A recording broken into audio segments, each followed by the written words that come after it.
request you to please be back for the second session of the DigitalGov Summit.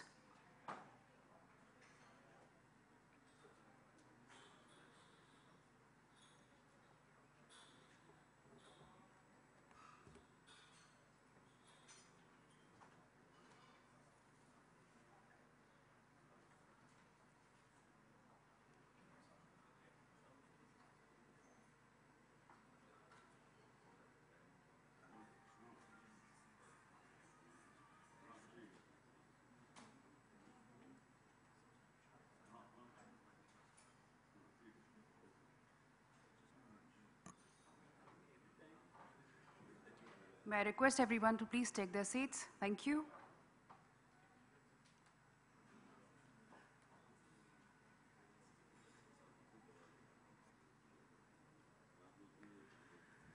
Welcome back.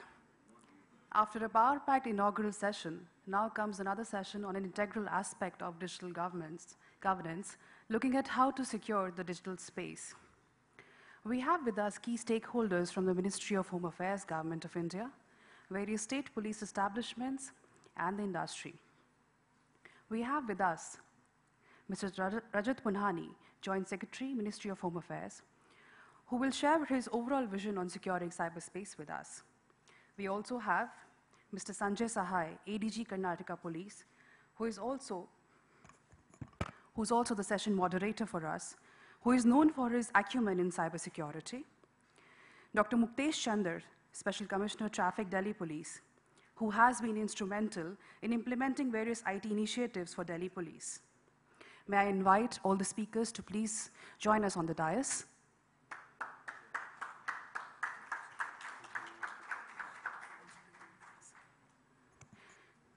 We also have with us Commander Avanish Dureha, Retired Industry Director, Defense and Public Security Strategic Industries, SAP India. Mr. Shayshi Bhalla, Director, Technology, Sales and Service, India and SAARC, Trend Micro. A round of applause for all the speakers, please. Thank you.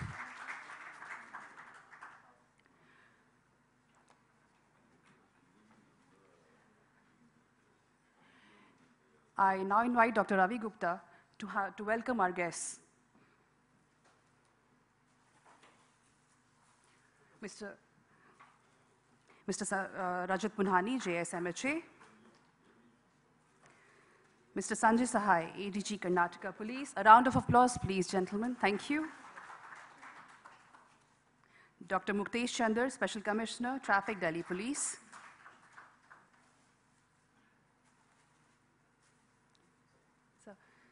Mr. Shayshi Bhalla, Director, Technology, Sales and Services, India and SAARC, Trend Micro. Commander Avanish Dureha, Retired Industry Director, Defense and Public Security, Strategic Industries, SAP India. I would now like to hand over the session to the session moderator, Mr. Sanjay Sahai, ADG Karnataka Police. Sir, over to you.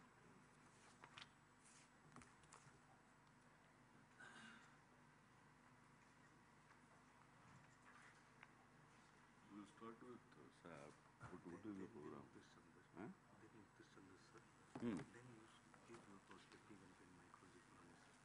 No. You start, what is it? First will be SAP. Then question is, sir. Then you take it forward with others. Okay.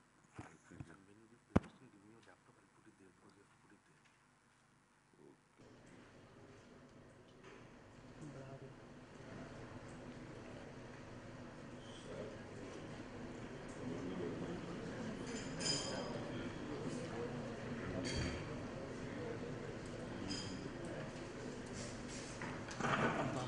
Good morning, all of you.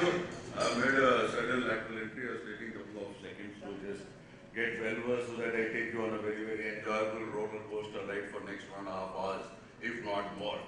So without taking any further time, there's no denying the fact that security, the digital space, is the current flavor of the day. So we started with silos, we got into ERPs, we got into normal networking, got into broadband, and lots of other technologies, from single servers to server farms to virtualization, cloud computing, and the like. So, and all of you are aware of most of these things which are happening all around us. Whether we have landed in a whirlpool or a cesspool of digital existence, I don't think we really know, and we also don't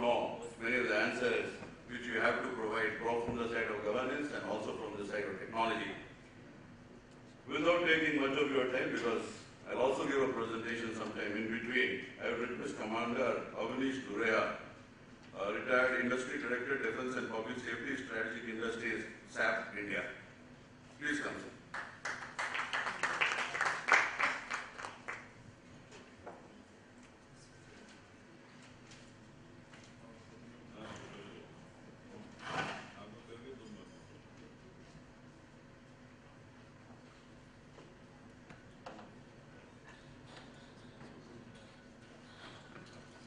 Good morning, ladies and gentlemen. Technology is stressful? Yes, sir. You're quite right. The situation over the last 2 years has been such that it has left all of us with a lot of confusion. Before we get to grasp of one technology, the world moves far ahead. And we are always left grasping for what is happening next and how do we handle the changes which happen in a technological world. Essentially, what we need to worry about is what we want to achieve from this technology. And, of course, the next step, how do we ensure what we do is what we want to do, and how do we secure ourselves? As an end user, people should not be worried ideally about these issues.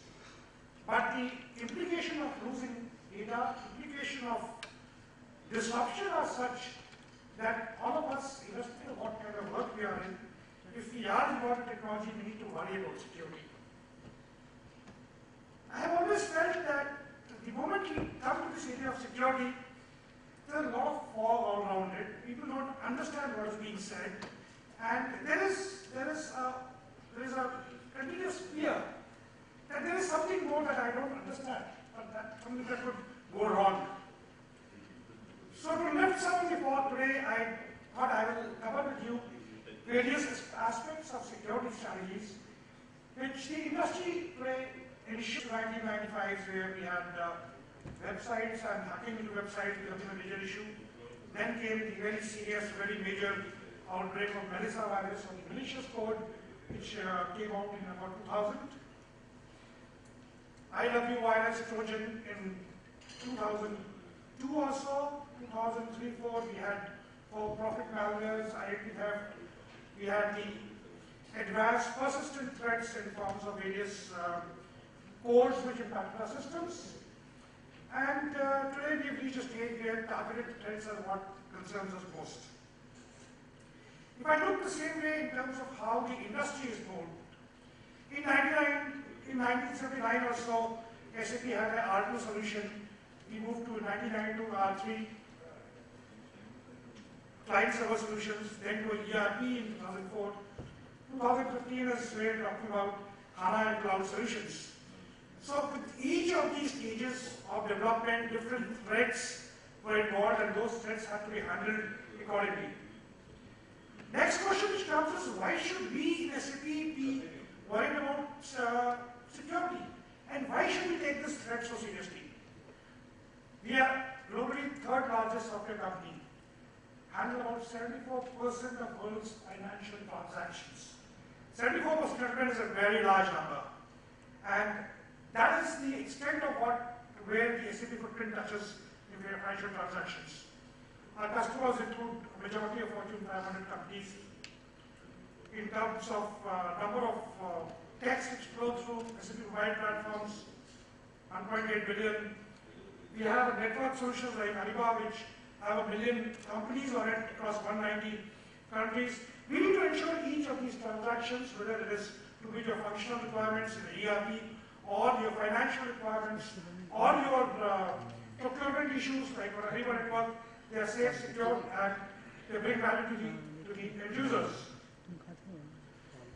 Today, the latest thing is the Internet of Things, and this, because it puts a sensor and a network to every single device, it actually enhances the attack footprint for any of these threats, and security therefore becomes all the more relevant in these areas.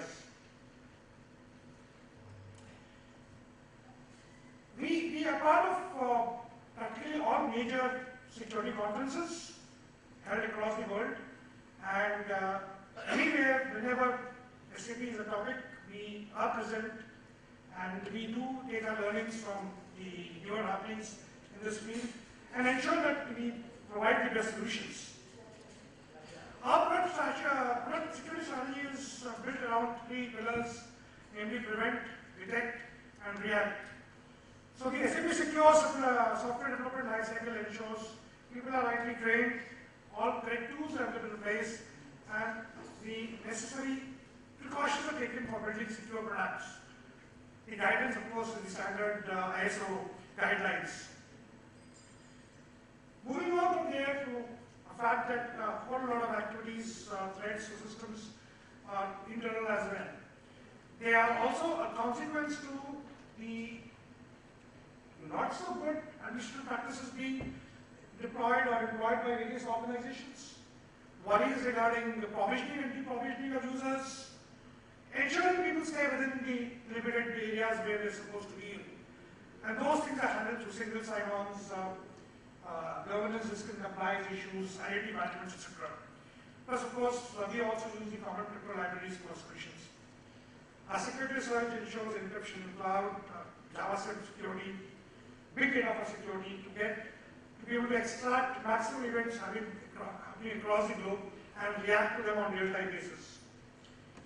In terms of detection, we have a surveillance threat landscape, and we also react to the customer-specific services. Once a threat is detected, it has to be reacted to, or an incident handling takes place. These are largely built into the solution itself to be able to ensure that the experience for the end users are relatively painless. With the advent of cloud, you have certainly found that the whole game has changed. There was a time when individuals, the independent system administrators, organizations had to worry about their network, had to worry about their perimeter defenses, their specific solutions, what or the amount they were willing to pay to get the kind of security they wanted. Cloud changed the entire story. The entire game has been changed by the cloud. Here now you are having to trust your data, your applications, your processes on a third-party platform. While it has brought a lot of changes and a lot of positive benefits to all the organizations across, larger organizations can afford to have their own IT infrastructures, their own IT setups, but when you look at smaller organizations or organizations are more tightly integrated towards their specific areas of work, they may not have the infrastructure or the people in place to be able to handle these IT solutions. And this specific hurdle has largely been resolved by the happenings and the cloud solutions. Cloud allows you to avoid on your expense and your talents required for your infrastructure and give it to somebody else to run it. But then the cloud also comes with bigger layers of security. So we have a similar cloud security framework which we have evolved over a period of time, and these are largely standard industry solutions, and they follow the industry's best practices with the necessary certifications and attestations, because by simply saying that we are secure is not going to make a difference. We have to be a part of the standard certifications and attestations. I can give you a lot more details on how these things are done, but I don't think that would be right in this forum. If any of you would be interested in those areas, I can always be of assist you in there. What is important to see is the process followed to ensure that the product that you end up using is secure. And this starts on the issues of the preparation, the development, transition and utilization, where we ensure that the people who are going to develop the solution for you, who are going to roll it for you, are first of all adequately trained. Trained not only in the specific skills they have, but also understand the implications of threat and malware on their systems. So which obviously starts from security awareness, secure training, threat modeling, etc.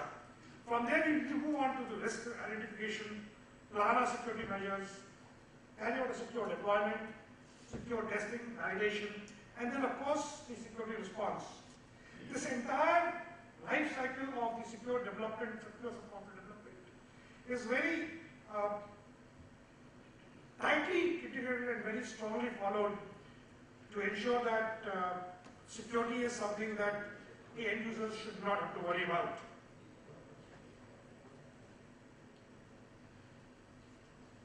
Over the last many years, a lot of things have improved in this region, in this area of IT, because of standards which have been brought in internationally. And the standards for this right now is ISO 27034, which SAP also follows along with all the major industry bodies. So, first issue is of ensuring and giving you the right solution. And then comes the issue of detecting the threats which every second day you will find a new threat will come in place. So what we do is that we identify the business goals and ensure that the business processes are handled exactly the people required for it, and there is no overlapping of processes across the IT processes across business processes. And this will also help prevent theft or manipulation of business data. This will of course translate technical questions like, are there unexpected activities in my landscape? If there is somebody who is an attacker, who is an attacker? And what attack took place and what actions do I take on it? So, the entire landscape of SAP solutions, which is across, in some places, 20, 30 servers, some other places could go up to a few hundred servers. Organizations like some typical like Coke, etc., have as many as a few thousand servers on their IT landscape. So the amount of logs which are being generated at each of these places amount to what you call the big data. And these, for each of the users, being regularly evaluated. This data is being brought together to a common place in a common format. Then various attacks are evaluated, detection, patterns of the attacks, browse, analyze these issues. And then, if there is an attack, you need to log the user accounts to which attack has happened, or cut off a connection if you find that a particular threat is happening from a particular connection. And thereafter go on and ensure that no future attacks from those same methodology happens. And this obviously happens through creating new patches, roll out new versions or updates to your existing landscapes. And all these actions today are happening on real time. The most critical part of any security deployment, any security solution is about enabling people. Today, we ensure that this product started from 2011 on a basis where across the organization, everybody goes through security awareness training, secure programming. Then we regularly extend, refresh, continue this training. We also do it for our customers. Then we do carry out threat modeling, data protection, maintain, transform, and extend these trainings. And then we also provide solutions to our customers in terms of how can they strengthen their solution systems better.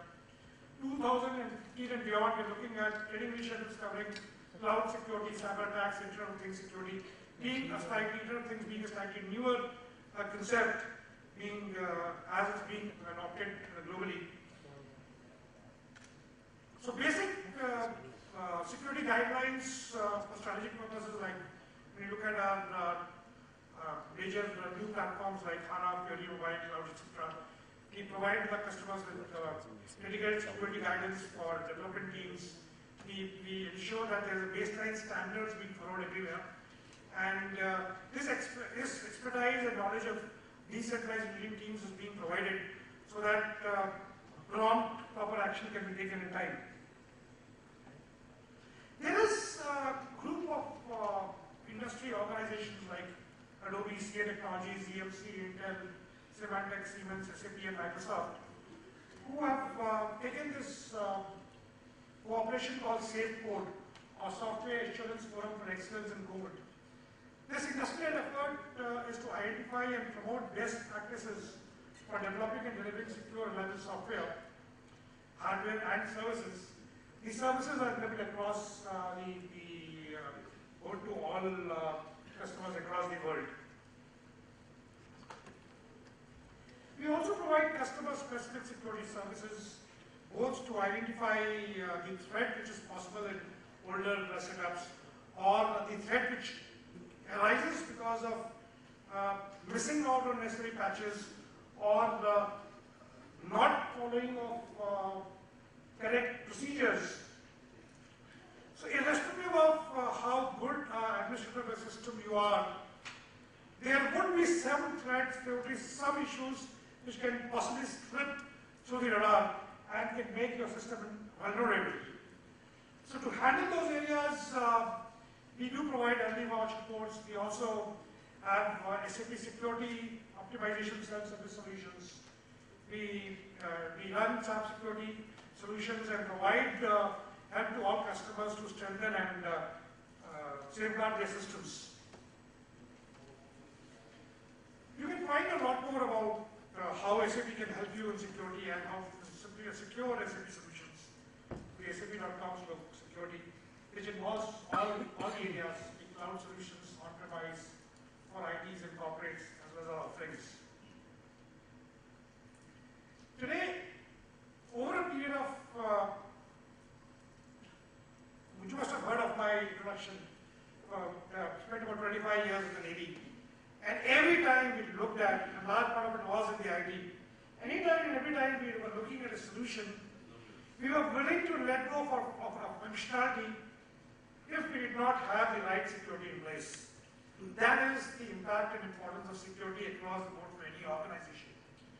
And nobody can ever overemphasize the need for security across all your landscapes. Thank you.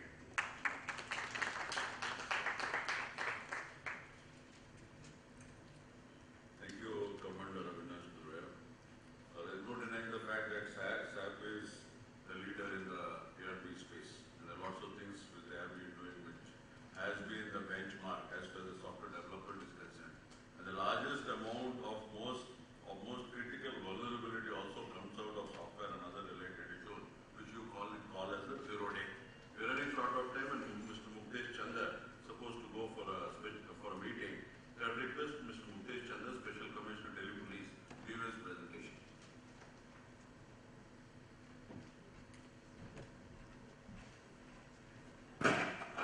Thank you, Sanjay, and other dignitaries on the dais, ladies and gentlemen.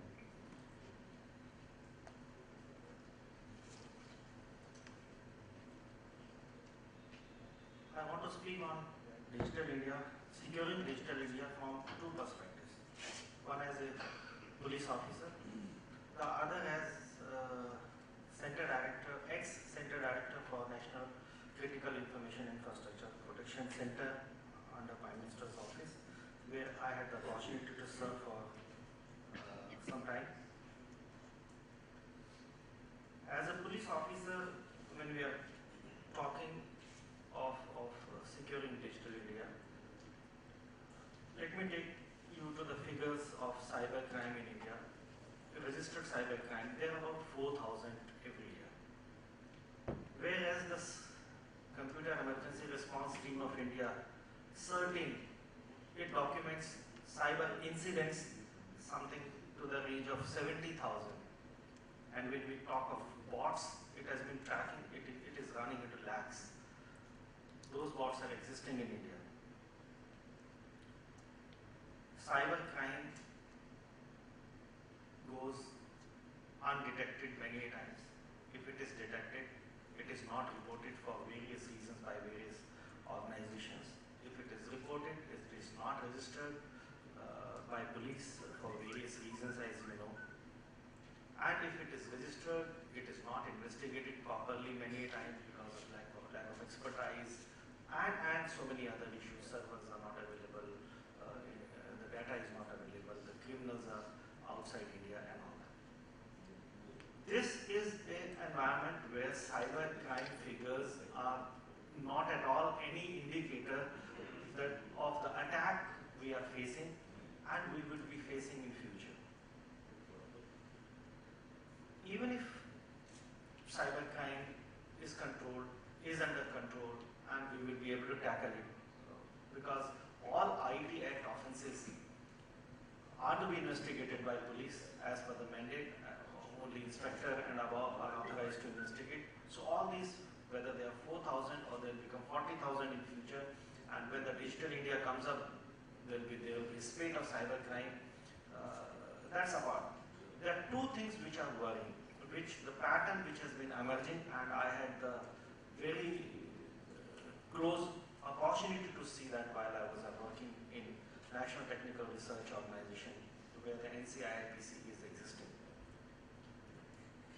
Which should worry the industry also, which should worry the government also, and which should worry the entire landscape of digital India. One is cyber espionage. Large-scale cyber espionage is being witnessed all over the world. There are several countries which are constantly under threat, under attack, and I've been reporting. US is one of them, South Korea is one of them. And India obviously has been under attack for cyber espionage. And it is not the industrial secret alone. As various organizations, you are having digital assets to be protected. It could be your designs, it could be trade secrets, it could be IPR related documents. All of them are existing in digital form. The corporate cyber espionage and the espionage to the level of political and at the level of the country is being witnessed all over the world. There are certain countries which are reported to be very ahead in this game. I do not want to name the countries. I leave it for you to guess, and probably you know some of them. But I have seen it with very close quarters that cyber espionage is a part of the statecraft now. Cyber espionage is a part of obtaining industrial secrets. The second worrying factor is cyber attack on the country per se. And there are two milestones which are very important for everyone to remember. Is the Estonia attack in 2007, where the entire country of Estonia came under attack. Whether we can classify it as a cyber war or acts of cyber terrorism, it's for us to debate. But this has changed the entire scenario of cyber security in the world. The second was the Stuxnet, which came in 2010. Stuxnet virus was primarily designed for attacking Iran's nuclear power plant systems. The entire system was secured. It was not connected to internet. Still, the virus was able to enter, and it destroyed centrifugal machines of uranium enrichment plants and created large-scale disruption of their nuclear facilities. Are you aware, can anyone tell me whether Indian systems were affected by Stuxnet or not? Any guess?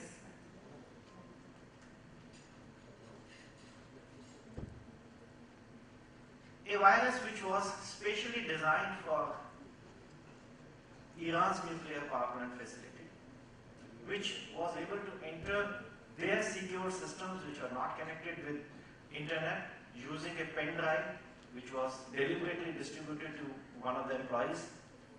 That virus, 10,000 Indian systems were affected by that virus. There is a whole lot of list, but 10,000, and some of them were of Haryana State Electricity Board also. What if those systems were connected to internet and they also had the Siemens PLC, for which Stuxnet was designed, and for that matter, our power plants and nuclear facilities do have SCADA systems all over them. Many of them are also Siemens PLC, for which this was designed. And now it is also emerging that two particular countries were behind Stuxnet. I again do not want to name them. It's for you to guess. You can study the literature. Because the Stuxnet could not have been designed by small-time virus writers, script kiddies. It was possible only for a state to have designed that. Now we are living in a world where state-sponsored actors or state themselves might cause large-scale cyber attacks or cyber espionage. So securing digital India becomes very important. And as the previous speaker was mentioning, it all has to start with securing citizens. Each one should secure their own computers, their laptops, their office computers, their emails, and then every organization must secure its digital assets. And the organization could be private or it could be government organization, and then the entire country should secure its IT assets, which we call critical information infrastructure. ISO 27001 as cybersecurity measure has been mentioned in IT Act, but it's very basic. So far, to my knowledge, about 300 organizations only in the country have got ISO certification for cybersecurity, which is not sufficient compared to the number of organizations we have. Then we have got two main organizations looking after cybersecurity at the national level. One is CERTIN under Section 70B of IT Act. The another one is National Critical Information Infrastructure Protection Center under Section 70A of IT Act. And I happen to be the center director for that particular unit under NTRO. How many organizations do have chief information security officers, whether in government or private sector? How many organizations are having separate budget for IT security? How many organizations have cyber security policy of their organization? And NCIPC, as I was mentioning, had released cyber security guidelines for the critical sector, entire critical sector of the country. How many organizations in critical sector are following those guidelines, and to what extent is it still remains to be seen. We knew the sea coastal security vulnerability before Mumbai attack took place. We all knew that smuggling was taking place. I was posted as IG Daman, where a lot of landing took place outside my area in Gujarat, and all the bombs which were RDX, etc., which was used in Mumbai bomb blast, were actually landed about 20 kilometers from my border in Gujarat area. So this coastal vulnerability was known to the entire country right from the days of smuggling days, when things from Dubai or Karachi could reach India. But it took a Mumbai attack to secure the entire coastal security, and from MHA is there. There is a coastal entire border security wing now headed by a secretary, and lot of money has been pumped by Ministry of Home Affairs to secure the borders, including the coastal security. In the same way, digital India appears to be vulnerable to cyber attacks unless we take all the measures from the organization point of view, from individual point of view, from the national critical information infrastructure protection point of view, as I mentioned, and CII protection. Guidelines will not solve the problem. ISO 27001 will not solve the problem. How much we are implementing them,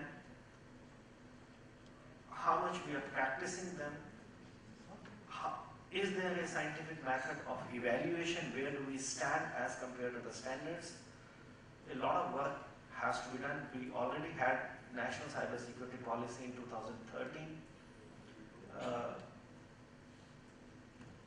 To me, it appears that a digital Pearl Harbor or a digital attack might be able to shape the various organizations, particularly in private and government sectors, to realize that the budget requirement, the staffing requirements of cyber security are justified. Let's not wait for that to happen.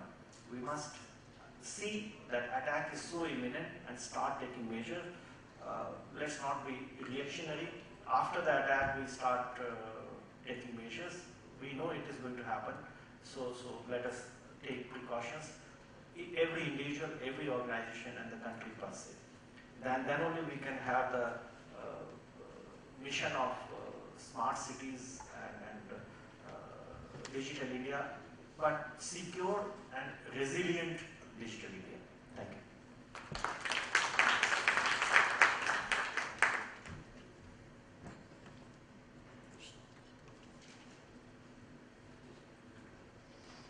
Thank you, sir, for your sharing your experience and your thoughts on how to secure digital India.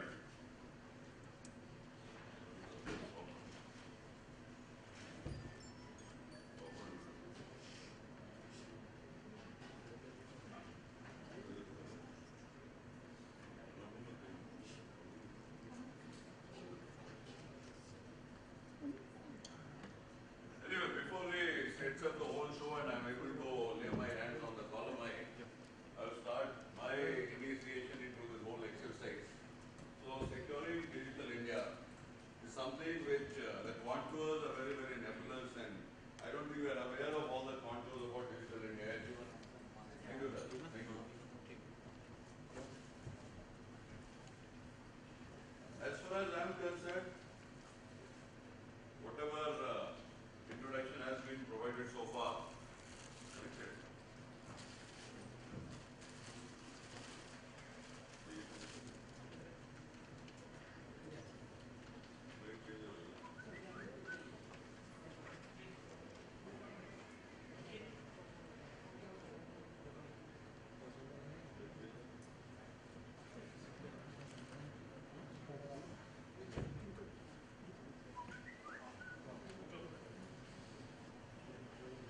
correct. So whatever introduction has been provided so far, I didn't take a fancy to take my audience through 3 slides, which I treat as my personal introduction to the digital world.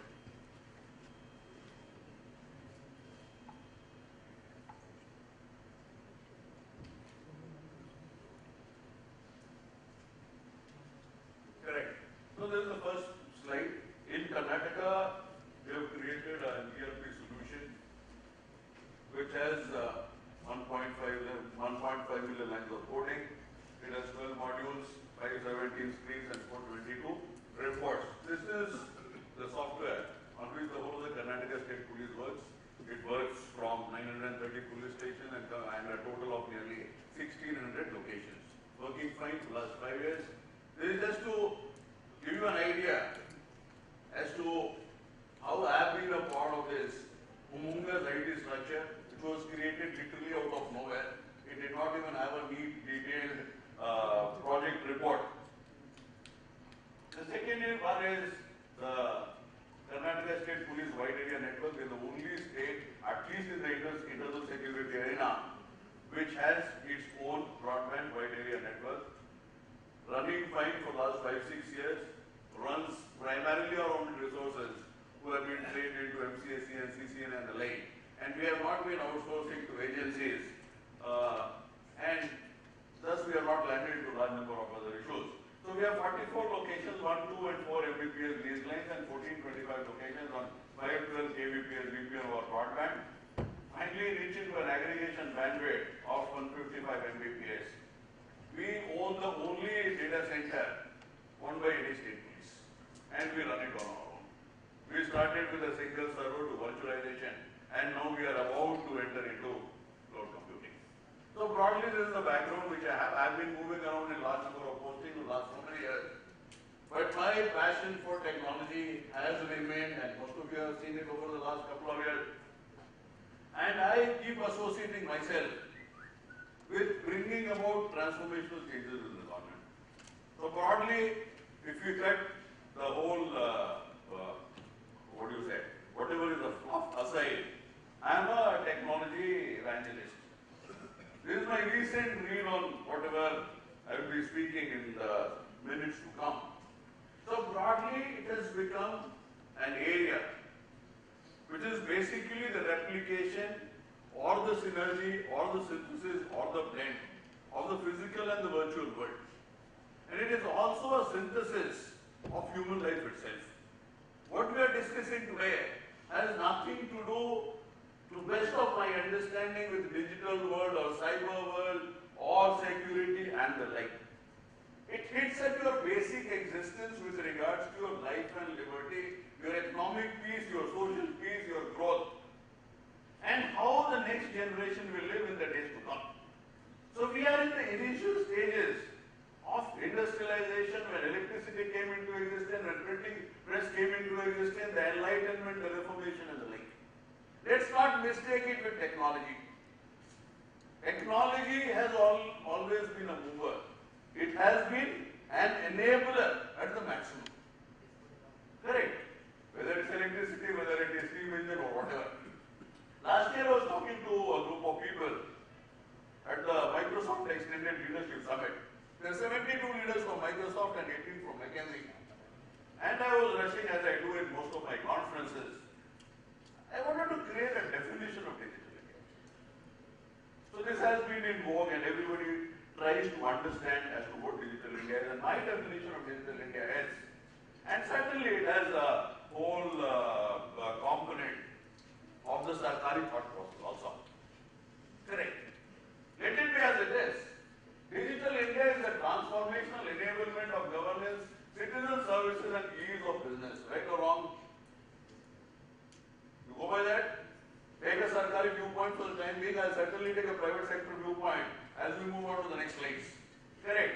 ICT is the creation of a digital infrastructure, technological and human, competent enough to enable. Correct? So far? Correct? Enable dynamic and real-time decision making and service delivery. So it is dynamic, real-time decision making and service delivery. And working on what? Working on seamless back-end processes and integration of databases and its integration at differential level, catering to all requirements of the nation. So far so good? So this is my definition of digital India, and I'm extremely happy about the fact that I've been able to use this definition once again after the last 10 months. And thanks to all of you for providing that opportunity that we got into this. Now we come to cyber security. So this is the latest which is happening. In the US, 4 million details of 4 million workers has been hacked. The last one, I think all of you heard about Sony. And then later you heard about Anthem. The impact of the Sony breach was so great that President Barack Obama, he held a press conference, not with the National Security Advisor or of the officials of that nature, with some very serious, very senior employee or whosoever from FireEye, to give that sort of a confidence to the American masses that we are together. And he signed a presidential order, which they call it the executive order, which orders for collaboration of cyber intelligence between companies and also between companies and the government. In the year 2002, if I'm not mistaken, there was the creation of the National Counter-Terrorism Center in the US. It has been extremely successful, and that has played a very, very vital and a critical role in US remaining the way it is since 2001. And also been able to take most of these cases to its logical conclusion. So based on that model, what they intend to make is a cyber threat intelligence integration system, which will be the underbelly of Homeland Security, of National Security Agency, of CIA, of FBI, and also of the business corporations which are located in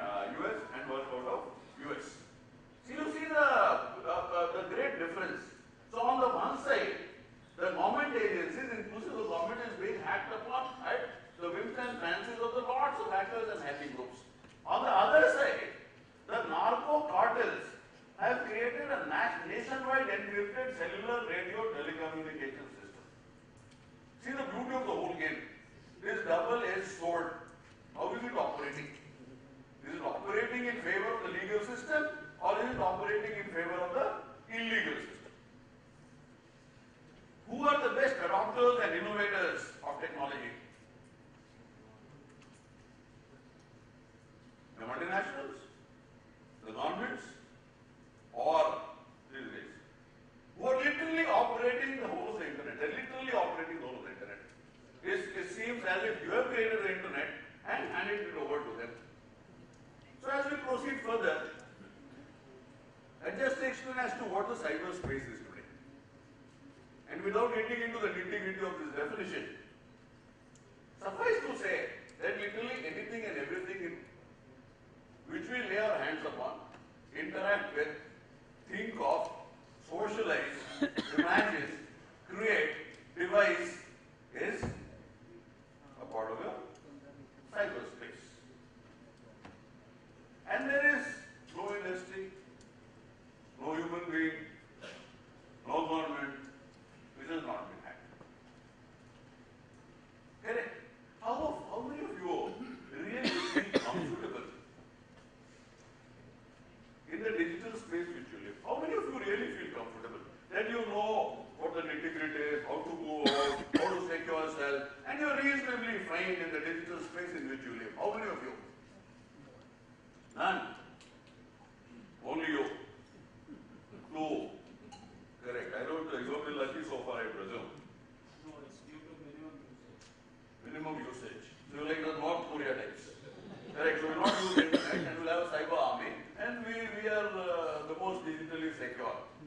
Use to a limited extent and get the apps where you share everything. Correct. I would not like to comment on your design of usage, and as long as you are comfortable with and you don't have people who are really after you. The other issue is that recently there has been some talk, I think in one of the US think tanks, wherein they say 30 top hackers or real good hackers, they decide to bring the world to a standstill, they will. And they have accepted that possibility. And that is based on a calculation of expertise they have. And they demonstrated capability in large number of areas. Correct. So we move further. So the issue is that humankind, so they have been thinking linear all their whole life. And all of a sudden, we have all these exponential technologies which are hitting us in a manner we cannot imagine. Correct. Is that like the lily pool? Till the 29th day, the half of the pool is full. And the 30th day, you realize that everything is full. Exponential technology is the way they are able to create companies of $1 billion worth in no time. Also have the same exponentiality of creating havoc in a manner which is unimaginable. For a robber to rob a guy of 1,000 rupees, the type of planning, the type of the vulnerability which he has, and finally when he lands up in a physical situation where he will end up with, nobody knows. But to hack and get details of 100 million users of target or 110 million users of target has been so simple and so easy. Correct. So these are the days of exponential crime. In the very same manner, it's the day of exponential technology. So as the technology moves, the crime also moves. And in a very short period of time, the crime starts moving faster than technology because we are slow adopters of technology. The criminals are much faster adopters of technology because, might be, that the benefits which they derive out of technology is much higher and they have more amount of time, they are not gainfully employed, whichever way you take it. So cyberspace has been growing over the period of time, and from 1975, 71 or so from the first mail, this is where we have reached. And presently we are in a stage where what we call is the Internet of Things. And the way things are moving, I think in another 10 years or so, we will have a trillion gadgets which will be connected to the internet. And literally any object on the face of this earth will be talking to another object on the face of this earth. And for every single transaction or a non-transaction, there will be a digital trail and it will create immense amount of data. The present NSA data center handles 13 exabytes of data and they intend to make 3 more. And Google in all its operation handles only around 15 exabytes of data. So that is the data story, that is the big data story, that the data analytics story. What it finally creates at the end of the day is a very vulnerable global information grid. Now this global information grid is not my term, I have picked up from a book by Mark Goodman called Future Crime. So he gives a hypothetical sort of a situation where Now, vulnerability of the global information drift emanates from the fact that we don't know who the owners are, we don't know who the traders are, we don't know who the users are, we don't know who is policing the internet. Can any of you tell me who is policing the internet? Nobody. Correct. So it's a free for all. The nation states, as of now, I don't think they've got a feel of where they are. I don't know whether they've got a feel as to which way to react. There are a number of nation states where there are no laws actually in practicality which can withstand this thing. And there are lots of states who have made laws, like United States and lot many other states. But still they are not able to get over this whole thing because the people who are challenging are the people, their capability is so high that normal existential, legal, administrative systems are not in a position to react at this particular point in time. And if you understand that your cyber security or digital India or digital technology is restricted to computer networks and the like, I think you are very, very badly mistaken. These are the emerging technologies which are completely submerged into the networks and digital processes in which we are in. It is robotics, artificial intelligence, genetics, synthetic biology, nanotechnology, 3D manufacturing, brain science and virtual reality. So this is it. What is left? Correct. This is what is left. So cyber is the word. That's the real word. You can live without being in the physical world, but you can't live without the digital technology. Whether you are using the technology on a day-to-day basis or otherwise, a different story altogether. Even to run a Narega, even to run a Akshay Patra, even to run whatever for the poorest of the people. Our project management, our processes, they force us to get into digital technology. Absolutely no other way. Otherwise, you are out of the trade. You cease to exist. You are not able to take any other system, any other process. And it happened in a manner that we didn't realize. 8-10 years passed. I think 2005-06 was a totally different story. But 2015 is a totally different story. We're in the midst of that whirlpool. It's a cesspool. We don't know what to do, how to move forward, how to come back. Correct. So from the pacemaker to the nuclear power plants, and from text documents to the hybrid cloud. So this is the cyber world. And there's nothing virtual about the cyber world. Either way, if you talk of the bits and bytes, you talk of your packets moving, you talk of the servers, you talk of processing, you talk of retrieval, there's nothing. You're not able to see how electricity goes in the very same manner, you're not able to see this. It's faster, easier, more retrievable, huge amount of storage, better computation. That's all. Correct. And the way it's getting connected, I think most of the revolutions, most of the agitations, today it is getting connected on social media. It's not getting connected to the physical media. And from there you take it to the other end of the spectrum. That is your organizations like ISIS. I think internet is the biggest thriving ground for these organizations, and they say that the internet is the biggest criminal university in the world. And most of these things like your Charlie Hebdo or your Sydney and all that has happened only because the way the internet has established itself, and also because of the way the nation states are not responding. There is no reality, there is no doing away with the reality that nation states are not responded, and all the stakeholders have tried themselves to keep away from the mess which they have already created. So from Arab Springs to WikiLeaks is the story. What is the answer to this? It wasn't designed. So the application was designed without security. The network, routers, switches, they were designed without security. The data centers, servers, they were designed without security. The apps were designed without security. The whole training which was imparted and the resources which were given to the human beings which came into the system, there was no security. And we expect that from the criticals which came together and created the cyber world which were not designed for security, we believe and very hopeful that this digital world will have all the ingredients of security. And we will remain in heaven and nobody will trouble us ever. So this is our imagination, this is our fancy. I was talking to my son who is doing his BTech computer science in Triple IT Hyderabad. So I asked him, how many papers you have on software development? He says, one. It's very nice. So that takes care of everything. Yeah, that takes care of everything. And anything on security is inbuilt into the system. Beautiful. These guys, when they move out tomorrow, they are being given a package of 1.25 crores plus. Last year, there were 60 students from this country, only offshore posting of 1.25 crores plus.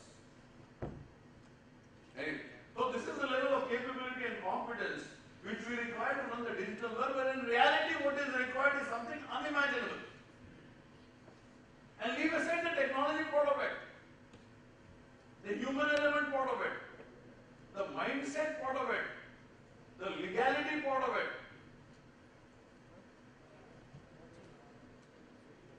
So only 97% of the Fortune 500 companies have been hacked. What about the rest? Huh? What about the rest?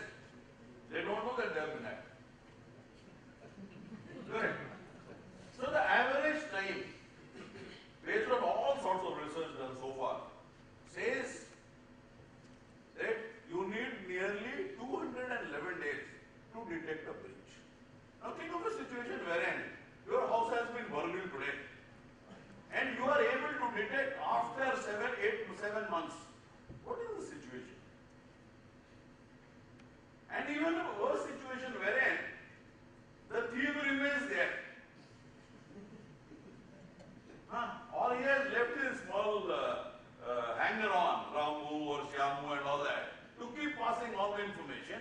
So, okay, now after 3 days again they are going out. So come and burgle again. Beautiful situation. So this is very nice jargon we call it the back door, which in normal English we will call call script.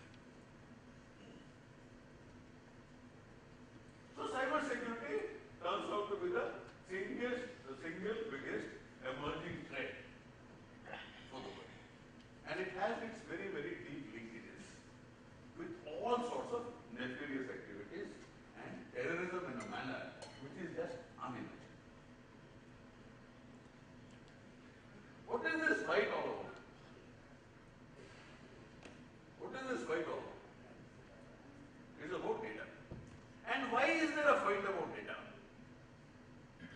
Why in the pastoral age they didn't fight about data? Why in the industrialized age they did not fight about data? Why is data from where it has come all of a sudden? It has never been of very great use to this world. What happened to data? All of a sudden it has become an asset which is unimaginable. Why?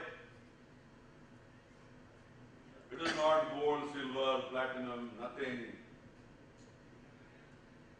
No Alexander Show, no territory, nothing. Why data has become so important? Huh? Data is information. So it may. What difference does it make? Let it be information.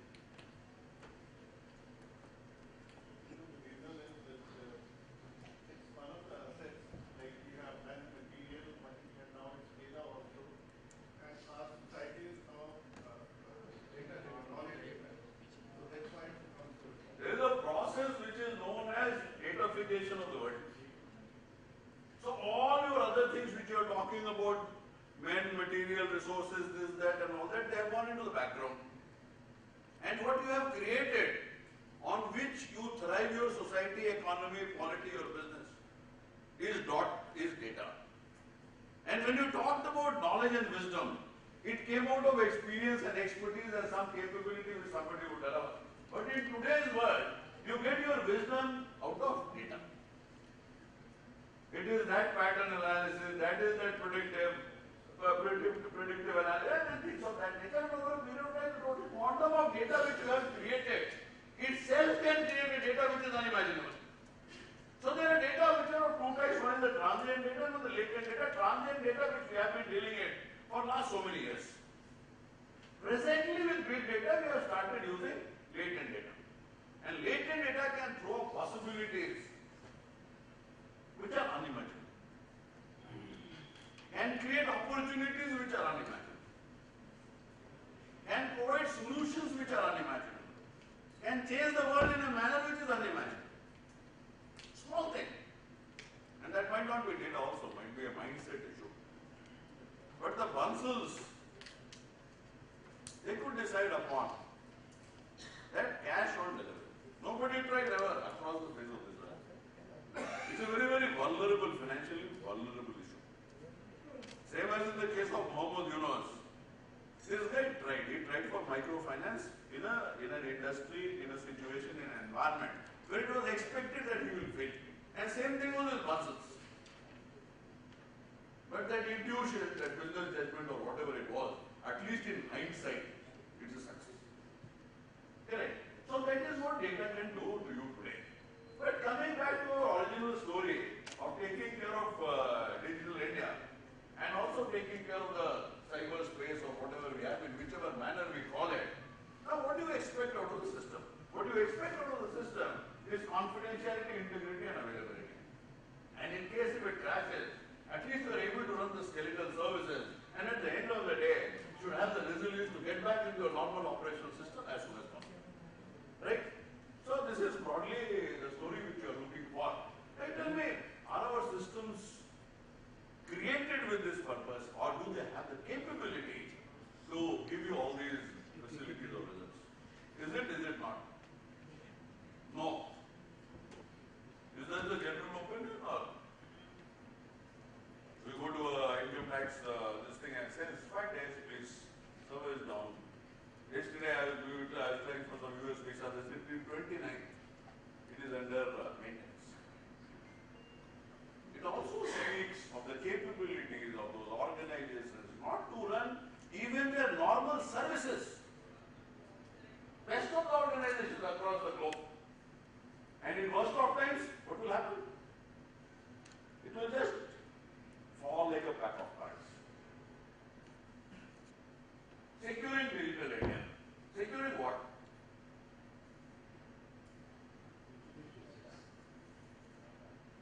So securing data is fine. Whose data? So from individual data to enterprise data to government data, wherever government cannot lay its hands on, from NGO data to Baba Ramdev data to every data. Who will secure? The government will secure. Right or wrong? Does it have the capability to do that? Does it have the legal enablement to do that? Does it have the wherewithal to do that? If total security of this nation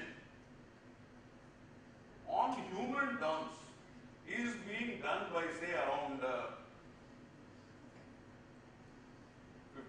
lakh people, police, army, paramilitary and the like.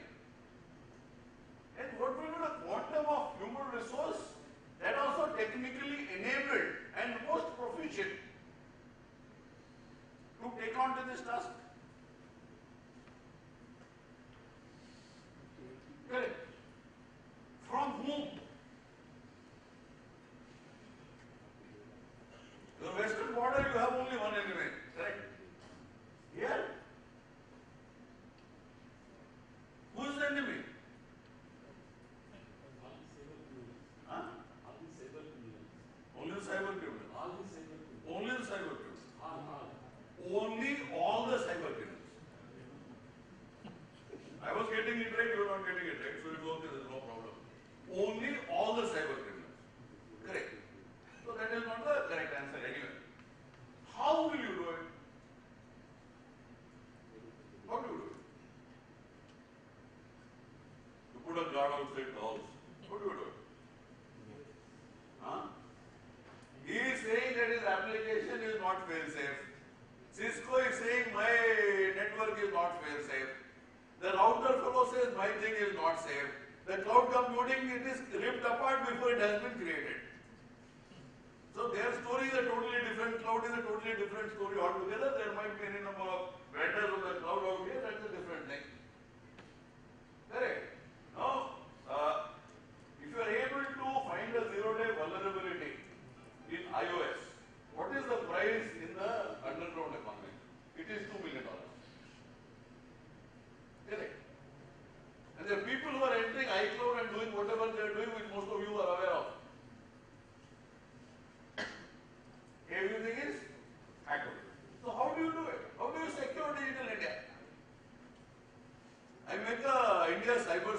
policy. Correct. So the digital India is secured. What do you say? Is it not? I made a policy. It is not. Then how do we do? You people are all professionals, and most of you are from the private sector and have been handling IT security for a long period of time, otherwise the businesses cannot run. That being the case, can you tell me how to be secure? At least one answer for my satisfaction, right or wrong. I will not comment on it. More important is the implementation of policy efficiently. Framing the policy and making the. Sir, the efficient implementation of policy is only the standard. Those are only the certifications. Those are only the tangible, which has to go from top to bottom. Yes. How means is an effective implementation of policy. Correct. And I don't want an answer which is effective implementation of policy. I know that. I'm a bureaucrat. Correct. Anyway, I gave a disclaimer that I'll not comment and I did. That's a different story altogether. Nonetheless, we go further. I don't think we will be able to get any further answers. We started with intrusive attack, destructive and now destructive. Yes, sir. The government of India, general promise. Majority of us are using support of projects. Yes. Like Dureha. Yes. But when we say, from government we say that you government support, people are not using. Example is, I created 3,000 names for people working IT. IMD. India Metropolis. Yeah, IMD. 90% of mail addresses are defunct because they are not used. Now, 90% of mail addresses are defunct because it is not being used. now they are using all these servers driving, US also. So this security breach will be there because whatever information we are sending to others, it is known to somebody else because server is somebody else. I don't think server being somewhere else means that it is porous and No. everything will, I'll come to a topic, would be leaked out to somebody else. Reasons are very wide and very, we'll get into the reasons as we progress in this presentation. What is more important is, when we're talking from the Sarkari point of view, why your email IDs were not linked? Why your email was not linked? Were you as efficient as Google? Were you able to provide ease of the comfort which a user has been accustomed to? Thing is that why we do not have this kind of software, but somebody else has. Why we don't have? Because we have to develop. No, because we do not want to develop, we want to use somebody else's systems and software. I think there are two sides of the same, point. One is. Again, I am coming to that. Yeah, please. See, weather models. We use weather models in India, which are thrown out by outsiders. Right. We use obsolete. Correct. We have capability to develop in the country. Correct. It is not India. We have never been leaders in any of these models, any of this book, any of these textbooks. I don't think most of the things we created from ideas, thoughts, execution, technology and the like. But we thought for the first time in human history, just because we are supposed to be the powerhouse of IT industry, we would be able to create things which will get governed. Unfortunately, that has not happened. So this piggybacking business has always been there and it continues to go on. I don't think I have anything more to say than that. Correct. Creating products and creating services. Being an innovator, being an inventor is a mindset. If today the Indian Institute of Science is given a challenge that, okay, government of India give $2 billion with a condition that within 10 years you will produce 5 Nobel Prize. I don't think they will be able to take that challenge. Broadly it's a challenge. If you take it, you go ahead. And most of the people who have done very well in the IT world or the professional world, they work on that principle of being a professional means minimum 10,000 hours of professional work which is non-repetitive in nature.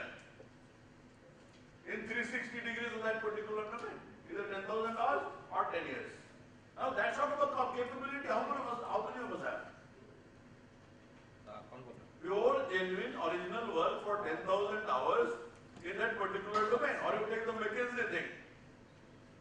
So you have a very intensive knowledge in something with the top of the teeth horizontal. When you are a generalist also, you are a generalist and you are also a specialist, you are super specialist in a couple of areas.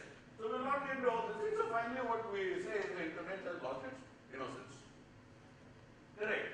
Now this is where it started from curiosity. Today we have reached national security, wherein this whole concept of security, great digital India also comes. So my own rendition is that whatever we think about, whatever we decide upon, at least we should have a mapping of the whole thing what digital India is. We should know what digital India is and how it is so distinct from rest of the digital world. What are the interfaces or lack of interfaces, and how much we can secure and how much we cannot secure. I think the huge component of digital India, which is non-Sarkari part of it, I don't think we can secure in any manner. Americans can take care of 18 internet gateways. We have 6 or 7. I don't know how much we can take care of it. But America also has a policy. We started in the year 1956 of interception against any sort of a foreign communication. We started with NSA, and NSA today employs the largest number of mathematicians employed by any organization in the US.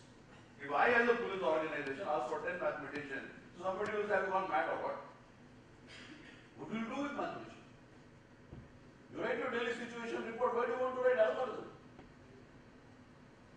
A big data software was created by NSA in the year 2008, one commercially in 2012. These are the capabilities of any organization which has to handle things of humongous nature. In the digital world, there is no other way out. Because everybody has to deal with data. And somebody told that all those cyber criminals, how many of those are criminals and how many these days are not criminals? Please tell me. 41% of the cyber breaches, it emanates from China. Now you call them a cyber criminal, you call them a nation state, you call them a rogue state, what do you call them? And the biggest wealth China has been able to create is through hacking. There's a project called F-35 of the US, the fighter aircraft, $300 billion. This is ripped apart by China. And loads and loads and loads of wealth of information, design, and all the parasites they have got. Right or wrong, it is for you to answer. Counter-terrorism, rogue state, cyber war, money laundering, underworld, underground economy, and the like. State actors, non-state actors, we keep talking about in case of India and Pakistan. Today, who is a state actor, who is a non-state actor, we don't know. Whether Google, Yahoo, and the likes, they are state actors or non-state actors, I don't know. I don't know whether GCHQ and the underground cables, whosoever has laid, whether they are state actors or non-state actors, I'm totally confused. I'm also confused with the fact as to who is policing and who is being policed. Who is a criminal, who is a rogue, who is what, I'm absolutely completely lost. And who is an insider and outsider, I'm just confused. Correct, lunchtime I'll ask all your suggestions so as to clarify myself before I get back to Bangalore. Correct. The insiders and outsiders, there is general perception in all the IT companies and the government that the insiders are all angels. They cannot do wrong. Correct. But the story is that most of the things happen only because of insiders. It can happen because of innocence, it can happen because of ignorance, it can happen because of connects. It can happen, they can be both the means and the end of the whole thing. Correct. So anyway, we're talking about the government's role, and I presume that they have a great role to play in the security digital area. So there is a legal enablement which is required. Now you can search and seize data from Facebook in the US. You cannot do it in India. And lots of laws are there. There is a Foreign Interception Surveillance Act in the US. That court operates in complete confidentiality. And this whole ruckus which was created of Snowden and the like, it is only because most of the orders of that particular court which allowed NSA to go in the manner they did. So that is the story. Enforcement and capability to enforce. One is whether you have will to enforce. Second is whether you have a mechanism to enforce. And if you have a mechanism to enforce, does that mechanism have the capability to enforce? This is a very crazy story. It's technology, mindset, attitude, expertise, capability, creating new mechanism. So it's a virgin territory. So you get, say, the whole world new. It's just that we have been inhabiting it for centuries or millions of centuries, whatever the case. But for a hypothetical situation, say around 2015 or whatever, 130. Huh? Yeah, 10 minutes. I've calculated everything, 130. I'm the moderator. Correct, I'm the moderator, take care. Correct. So, there's the capability which is, so I was talking about a virgin territory, you got the virgin territory. So that virgin territory, something I was working in Kosovo, where there is absolutely nothing. So from London airport, I was supposed to go to Kosovo. They said, where's the visa? They said, there is no government there. Where can you have visa? And they said, okay, you fly. Nothing, there's no visa, nothing. We went there. In the very same manner, the digital world today is a virgin territory. So we have to put things in place. There's only technical details which were sorted out in the initial years by IEEE and all sorts of ICAP and all sorts of other organizations that technically we don't fail. So internet V.1 to V.2 and what all has happened, because if you can't take care of 2 billion addresses, so you have to create something which will take care of 2 billion addresses. That's nearly all. That is not an administrative, legally enabled mechanism to take control of the activities. If it moves into the nefarious direction, because they never thought that internet net will ever become nefarious. Correct. Political will, privacy and the like. This thing only I talk about for the simple reason that China has been able to somehow stop entry of the general internet. They have also been able to create an atmosphere which they wanted for their citizens. Rightly or wrongly is a different story. But they have the technological capability to create that sort of an isolation for issues for which we want that sort of an exercise, say for child pornography or whatever, or cyber criminals. We should also have that capability that we should be in a position to create firewalls or whatever infrastructure or processes are required by which we can control these things. And I have absolutely no reason, I have no understanding of that, both from the sides of the government and from the private sector, as to why no incidents are being reported in this country. I am totally at a loss. I have read books after books, I have gone into case studies, I have gone into, you don't hear of a breach in this country. I'm totally perplexed as to what is happening all around the place. So the law doesn't demand to be notified. Sir, if target has been breached, correct, law demands or what doesn't demand, it will be there in the public space. If law does not demand one particular thing to come into the public space, does it come or does it not come? Law does not demand lots of things. We are not the best firm believers in law. We are not the people we are completely law obedient. I have absolutely no idea as to why that is happening, and IT companies themselves, they are ripping about privacy, they are doing all sorts of things which they are not supposed to do. At the back end, the data is being sold in the manner it is being sold. And out of context, things are being used.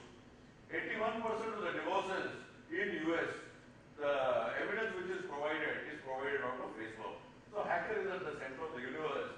And TED Talk says that the hackers, they are the internet immune system. Otherwise, we would have landed in a situation much worse than what we are today. And they are the people who are more focused, who can deliver somebody working 22 hours, collaborating across the globe. And these are the activist characters who are adding a new dimension to the internet. And they have been extremely successful, and they have forced the world to realize and to think that this is also an area which has to be given out, and it should move in a direction in which they want. The governments have not been able to take care of ISIS, but Anonymous has been able to disable nearly 800 of their accounts. So this is where we are of the malware story. We will not take much of the time. As we move further, the age of antivirus is over, but these antivirus vendors, they're all over the place. They can hardly detect 5% of the viruses. And if the same thing happens to the human immune system, within hours we will be dead. But internet is alive, the cyber world is alive. So these are a couple of wonders of the modern digital world. Correct. Source code is readily available for malware. These are the things which all of you are aware. I will not take much of your time. My fellow speakers have been waiting for quite some time. Stuxnet, the earlier speaker has talked about, and this is the best malware which has been produced so far. and literally it did away with the Natanz nuclear power plant. And this is a router system, the onion router, which is generally used for all of your underground activities. Most of the things, these things are created by the government and the defense establishment, and finally it is taken over by the underworld or whatever you call it. Zero day is at the heart of it all, and this is the prized possession of the hackers. This is the biggest arsenal which National Security Agency has. They have 2,000 zero-day vulnerabilities with them, which they will use in case of a cyber war. So that is the arsenal which they have. I will not get into this any further. That data exfiltration and enterprise breach are the two main issues. There are protective systems as per the Indian IT Act. Still, we have a long way to go. Cloud is the complexity of the cloud is this. Which cloud provider will finally give me a certificate saying that the cloud is secure? It is endless. Absolutely nothing is left. I think it will take another 10 or 20 years if it moves in the right direction to give you the capability and the comfort levels which it should give. It will only be over a period of time. It has to evolve. It is not that, okay, cloud technology, go buy cloud technology and get on to cloud 9. It is not going to happen like that. These are the issues which all of you are aware, and the biggest issue is attribution, where we are not able to locate the guy and we are not able to locate the server, we are not able to locate the location, and everything falls flat as it does. Costing also $45 billion, somebody spent 29.95 to do away with the whole story. Enterprise security is whatever is vendor driven, so it's point solutions, vendor driven, reactive, which I think has been talked about earlier also, funding. Functioning extensible enterprise-wide security architecture is it should be the name of the game. Security should be as a design element. This is nearly 80% on the human side, security solutions. We should get into a risk-aware enterprise. There's only a risk-aware enterprise will give you the capability to think about the risk. You're not risk-aware, that's the end of the story. These are the people who are really enjoying the internet. And Google takes care only of the 0.03% of the internet. Google searches are extendable only to 0.03% of the internet, so you can understand where you are. The darknet, secret web, digital underground, or whatever you call it. The internet provides a delivery system for the pathological states of mind. And it is supposed to be a criminal university. It's all blatant. It seems there is no desire to control it, there is no mechanism in place, what we call as a crime incorporated. This is the biggest multinational in the world today. Correct. So crime as a service. And this is the cyber kill chain, which is finally taken over by the Lockheed Martin also, and is working for the United States government and working on these same principles. The earlier you catch the offender in whichever state starting from 1 to 7, you are better equipped to handle with the show. Information sharing is huge in that area and the collaboration is good. In our side it is not there. Data brokers, they have around $160 billion of business. Every year, Silk Road, it's already been caught by FBI, and I think the founder of Silk Road is behind bars. Lessons from Sony Bridge, what I say, lip service is the name of the game. We don't learn lessons, that's the biggest lesson we have. So foster information security, we are trying to find the internet architecture, standards and uniformity, which we don't have in this country. In the US, it is controlled by the National Security Agency. Come to think of it. Collaboration, legally and technologically enabled, complementing and supplementing to the realization of the stated goal. So this is at least this learning you should carry it. So that collaboration has to happen legally, technologically enabled, complementing and supplementing the realization of the stated goal, and it has to be from both the sides, or all the sides. It also includes researchers, scholars, all sorts of people. Public-private partnership, as in the US, you have NSA, CIA, FBI, Homeland Security, Booz Allen Hamilton, Lockheed Martin, FireEye, CrowdSource, Median, Raytheon, and the like.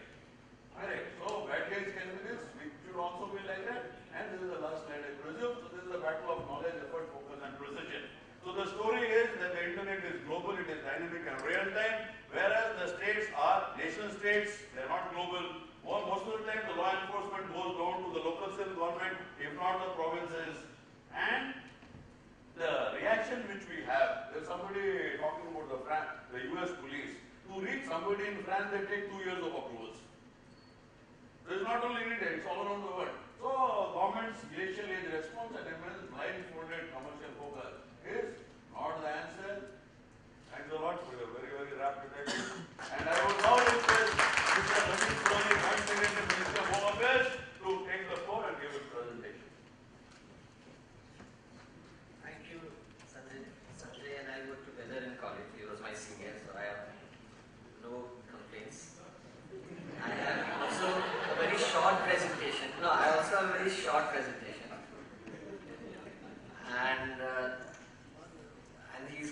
most of the aspects.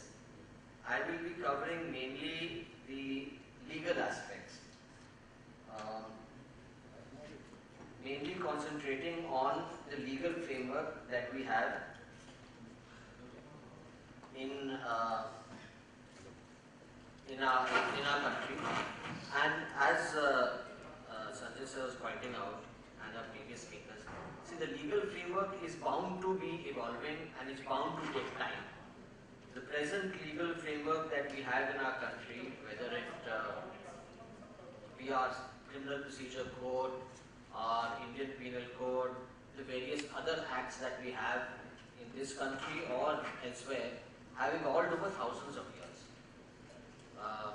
Society first came, they were kings, now you have something called democracy, we have something called the rule of law. So to expect that a cyber legal framework will evolve in a short time would be unrealistic. So it's bound to take time, but I'll just try to flag a few issues before lunch, and I'll try to keep it short. Everyone knows what cyberspace, etc. I won't go into this. What is cyber crime? We have something called the IT Act, which tries to deal with cyber crime, but as was pointed out earlier, it's highly inadequate. These are some of the sections of the IT Act which deal with various aspects of cyber crime. It's cyber stalking, cyber pornography, intellectual property crimes, cyber terrorism, cyber hacking, phishing, privacy. But as was pointed out by one of our previous speakers, is that the number of crimes reported and the number of crimes registered is very, very small compared to the amount of crimes that take place. One aspect which I'd like to highlight is the problem of jurisdiction. As was pointed out by Sanjay, was that the system, like who is going to monitor the internet, who is going to do the patrolling. The police, it's still we don't have a separate security force for cybercrime. It is still the normal police which deals with the cybercrime, and you normally have some cells in some metropolitan cities which deal with these problems, which come under the control of the provincial government. While the problems and the crimes mostly take place from outside. Your criminals are physically not in the country, not in that province. So there are great jurisdiction problems. So unless you have an MOU or an agreement that if there's a crime, who will tackle it, which court. So otherwise it becomes almost impossible to tackle cybercrime. So this is the position in India. Another problem is the evidence. Now the Indian Evidence Act and the IT Act grant legal recognition to electronic records, but I don't know, in India I think it's yet to evolve, and I'm not sure in the US and in other developed countries how much, especially and even China, how much it is used as evidence and how much do the courts give importance to it. The other issue that keeps on cropping up is, as was pointed out, whose data are we protecting and for what? How much do we value our privacy? Is it that important? How much of that evidence will be admissible in court? These are some other issues which I just want to flag. Again, relevant sections of the IT Act, etc., etc. This is the definition. I just want to take you to 66A. Now, 66A, as all of you are aware, was struck down by the Supreme Court as A. Now, 66A, there was nothing wrong in the section. All it said was that anything which is offensive and that will be liable to be prosecuted in court. Again, it was basically misused, and now we've lost the section. So these are again various aspects which we just need to look into, think about, because this is an evolving system. So whether a misuse of a certain section should make the section invalid, or should we use methods of how to train our security personnel who look into these laws when to use it, when to misuse it. I think there's already been covered a lot about cloud computing, so I won't get into that, because now everything is on the cloud. Now how do you handle or how do you protect a cloud, or how do you protect data there? I think we are far, far away from anywhere near protecting that kind of data. So that is something which again we need to look into. I won't get really technical because I'm not an IT guy, most of you are. So I'll skip all this. I'll go into cloud security controls. What is our architecture? Do we have an architecture? I mean, we are far behind, but even I think in countries like the US, they are not able to tackle technologies and the attack on the systems. Emerging technologies, there are many of them, but I just want to mention in this one aspect of the smartphone. Now nowadays that is the latest mobile apps, smartphones. How are we going to protect that data? I don't know, I think I would maybe request someone to throw light on that also.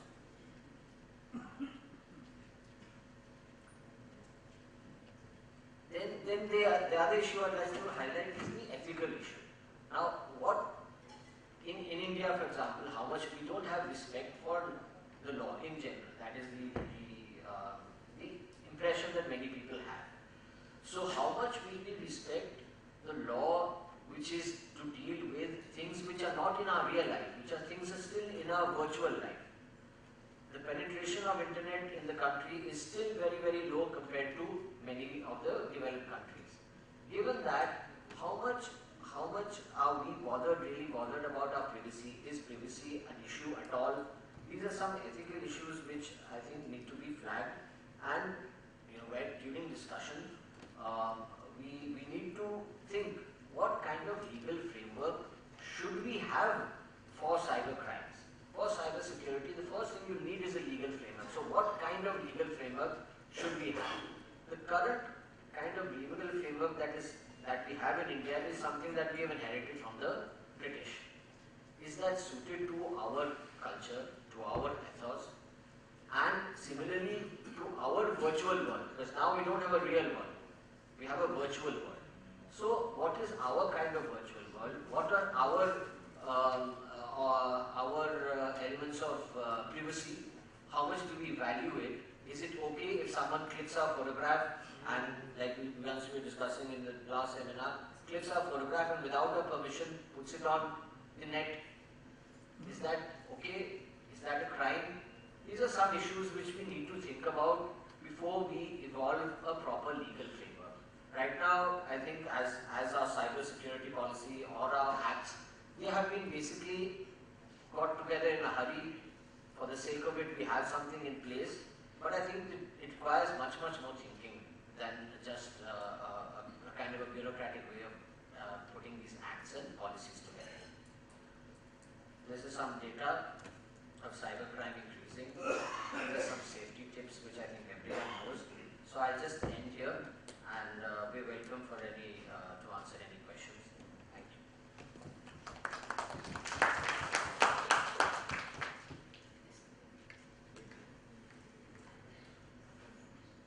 Thank you, Retd, for giving your perspective on the legal side, on the privacy side, and also from an overall government point of view. Now, with respect to Shayshi, I would request Shayshi K. Bhalla, Director, Technology, Sales and Services, India and SAARC, Trend Macro, to give his presentation.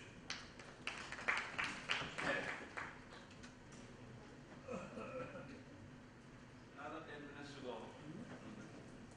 So I set my time of 10 minutes. I was supposed to go second, but you know what? I was thinking of I should be going, as a last, because you get the perspective from all the eminent speaker which I got, and I'll be using that in my presentation for sure.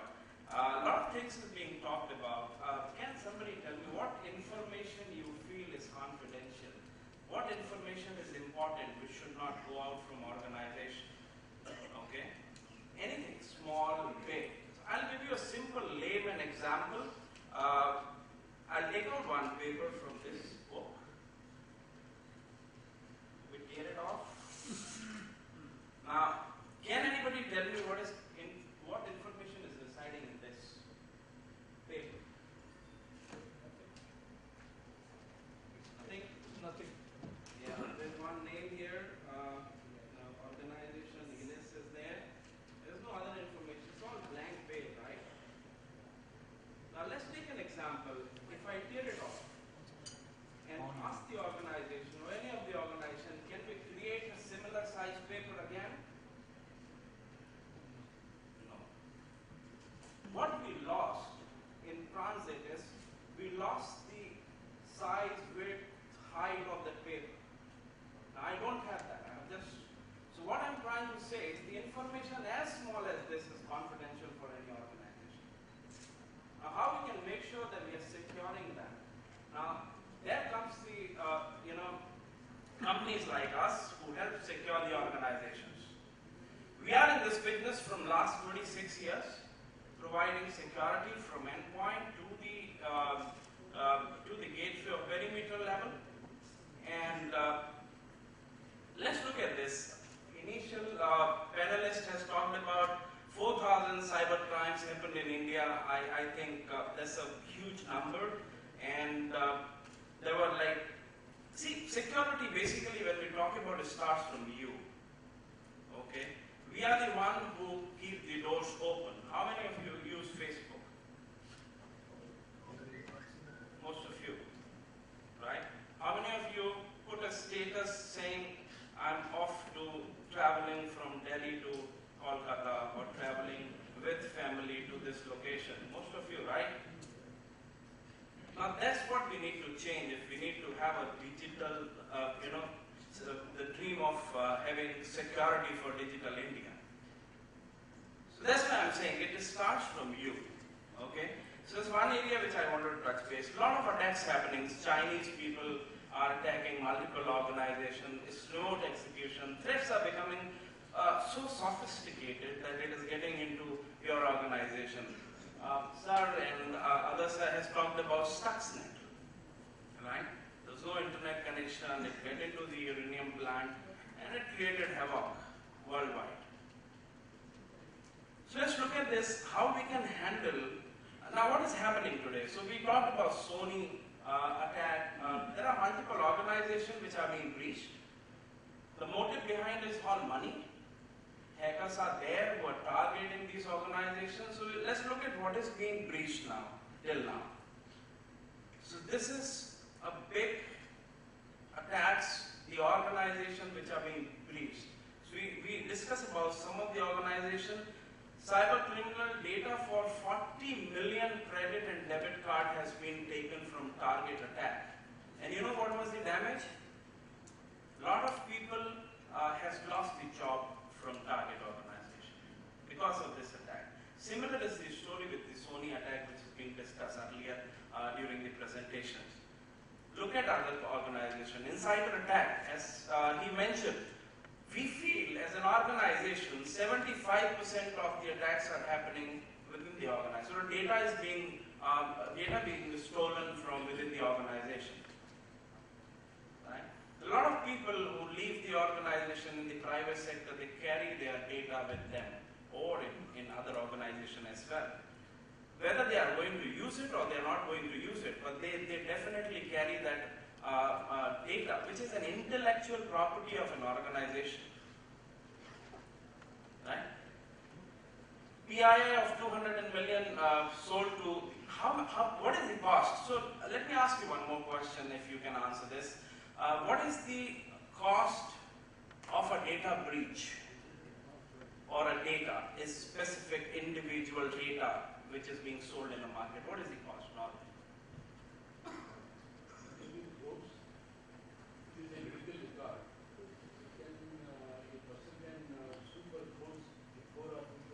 Yeah. Any other attempt? Okay, fine. So let me give you a global perspective. The cost of the data breach is $200 per record. Let me give you India perspective. There are third-party surveys and reports being created. 26 600 INR per record is the cost of data breach, or the data which is going out. That's huge.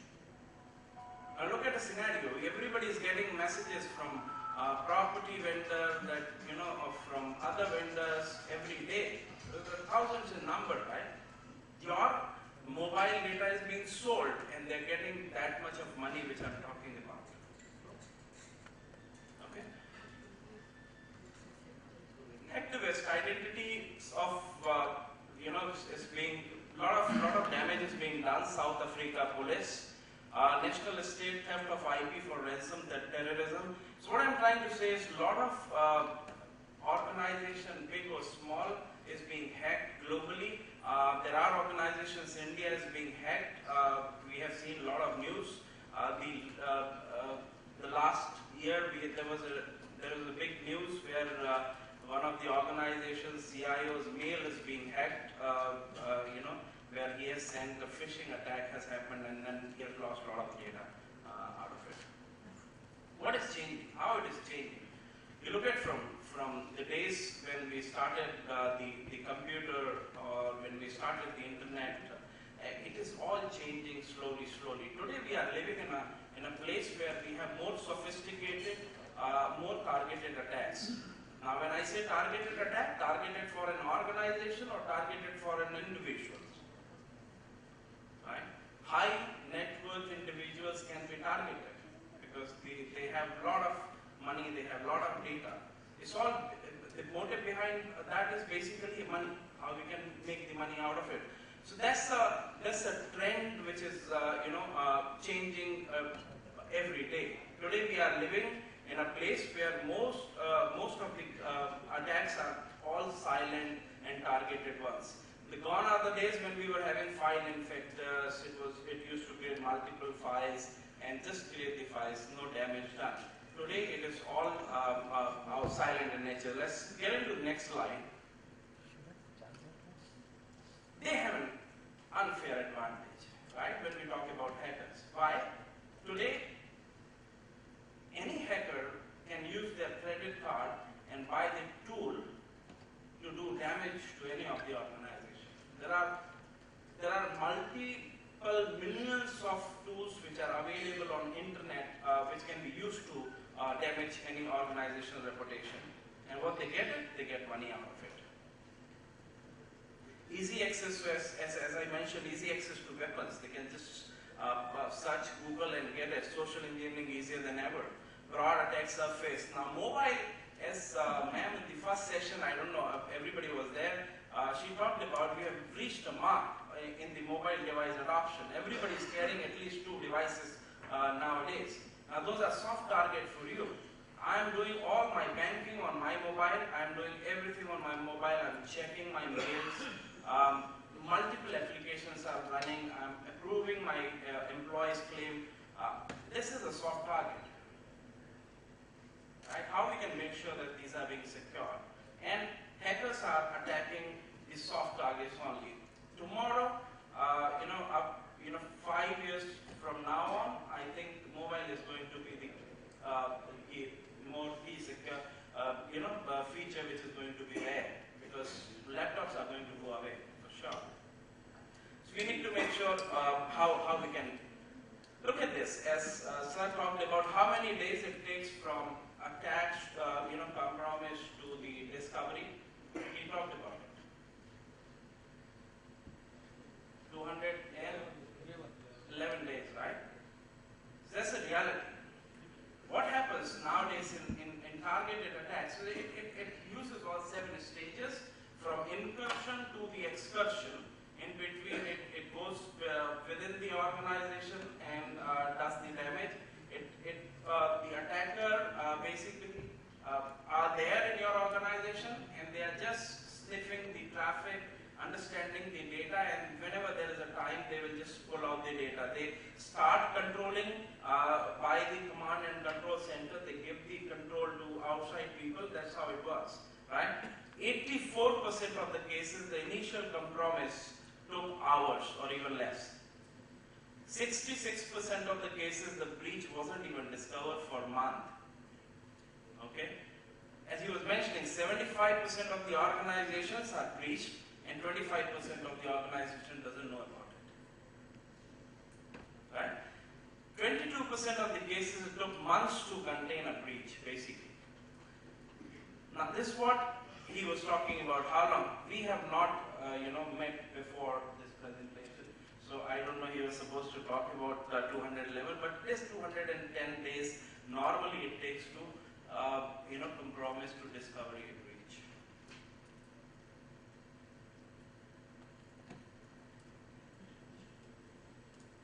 Now what attackers normally do, they do basically target your gaps.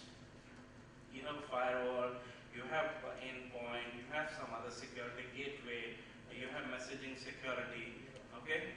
Limitation of the devices, OS, file coverage, unmonitored ports, right? A lot of ports which are not being, most of the organization will provide you security at a certain level of port. So again, there are some gaps, limited insight on zero-day attacks basically, lack of visibility into attack evaluation and polymorphic malwares. Right? Now let's look at how we can help you as an organization to secure your. So let me just give you a perspective here. There's no silver bullet for any security. There's nothing called 100% in the security. But how best and efficiently you can manage your resources to protect your information or your assets. Okay, so we'll help you. We'll talk about that. Trend Micro is the organization which is working with Interpol as well as a strategic partner, basically to fight against cyber crimes. We are also working with some of the government bodies in the Middle East countries. We are also working in Southeast Asian country with government body to fight the cyber criminals. Okay, we'll talk about why, because we have some kind of services, we have the solutions which helps those organizations, give them visibility to fight the terrorism or the cyber crimes basically. Four things primarily we focus on: detect, analyze, adopt, and respond. Now we should be in a position to detect the threats which are there in organization. Maybe if it is doing a lateral movement or it is there in your organization, or malware communication which is happening, then we should be able to give you a perspective as to this is the threat, what is the risk associated, what is the damage it can do, what is the value of that damage, right? And then you look at what is it you need to do, what controls you need to put into secure or include in your security policy, and how best we can respond, whether we need to block it, whether we need to terminate that connection, or what not we need to do it. Okay, so that's what is the platform which is Deep Discovery, which helps you secure your organization by doing an analysis at the gateway level, at the endpoint level, at the messaging level as well. Okay. Now, the ideal solution is basically when I'm able to secure from a protocol perspective maximum OS software evolving attacks, zero-day, known threats and ports. That's an ideal solution, but there are gaps in today's environment when I talk about it. You have firewall, you have solutions which are protecting from some of the port attacks, right? Some of the zero-day, some of the known threats. Now what we are doing is we are helping organization by doing this, protecting you from multiple protocols, which helps you secure communication, which is doing a lateral movement. We provide you a customizable sandbox so that we can analyze the threats in live environment using the sandbox within your premises, not in the cloud. Okay. We also helps you secure your organization from unknown threats and known threats as well. Okay. How we do that? What I was talking about, we have as an organization one of the biggest backend system which is running, which is providing the feed to us. Now when I talk about, we have around 150 million sensors and we have 60 billion threats queries every day. Okay? a lot of customers, 100 TB of data. We've talked about big data. 100 TB of data we are analyzing on a regular basis, which is huge. So that's the backend system for the solutions which we are selling. And this as a service also, like I talked about Interpol, I talked about other government organizations. We are giving them this intelligence for them to create the policy for the government, for the local residents. Right? That's it. Thank you very much.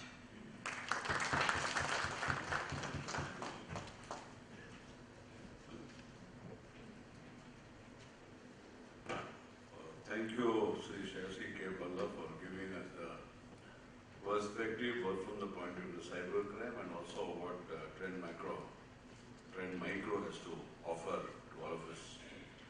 So I think we have taken you through a roller coaster ride of what cybercrime, digital India, the digital world, what you should see and expect in the days to come.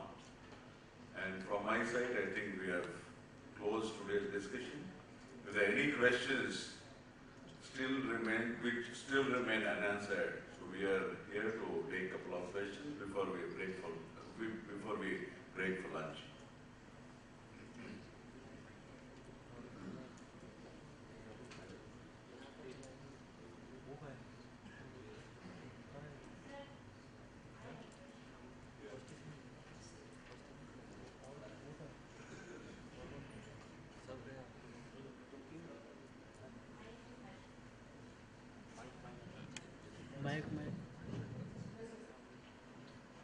Hello.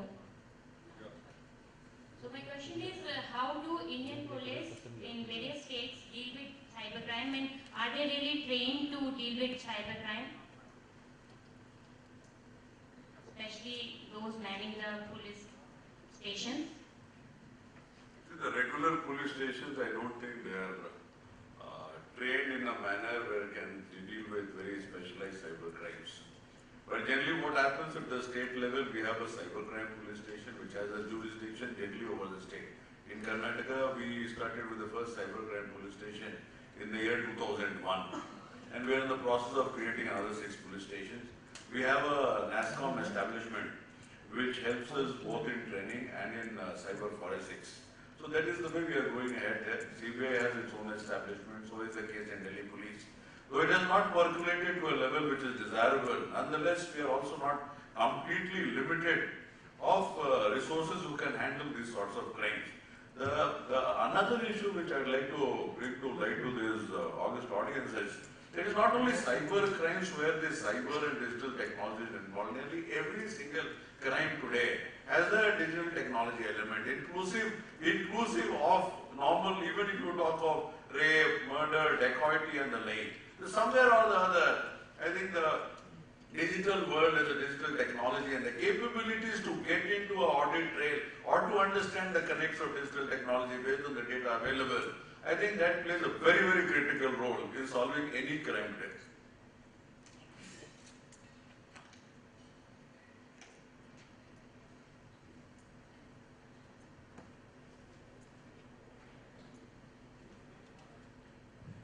This is Vivek Sehgal from PhD Chamber of Commerce and Industry. We would have loved to hear at least for 2 minutes on what did you do on security, data security at Karnataka Police, and you created such a network. Yeah, as far as I'm concerned, first is the software which we created. The name of the software is Police ID. So by way of vulnerability testing, penetration testing and the like. So whatever is the regular software development cycle and whatever I could force upon Wipro and later HP. So those were the things which were attended to. Besides that, the whole process of creation of the network, and we have around 1600 VPN over broadband connections, some 50 odd MPLS and the like. So the whole security of the network, more so by way of having resource personnel who understand what the network is and the evolution of the network with that resource personnel, which was really useful, and that resource, human resources, have been able to take care of the whole network in a manner which we could not imagine at that point in time. And today we feel that By giving it to a company like Cisco or any of these top market leaders, I think we'll be doing injustice to the fairness, integrity and security of the system. Because we don't want to get into SLAs and MSAs and things of that nature. And then we come to the data center. Now data center we started with single server and then we do virtualization. When we realize what the importance of virtualization is and how much of control we really have. So human resource there, the nature of licensing, demilitarized zone, so all these things we have brought into practice. Basically I'm talking the enterprise level. And did that take you into that 97% or 3%? No, we are in the 97% only. It would be foolish to be in the 3%. It's better to be in 97%.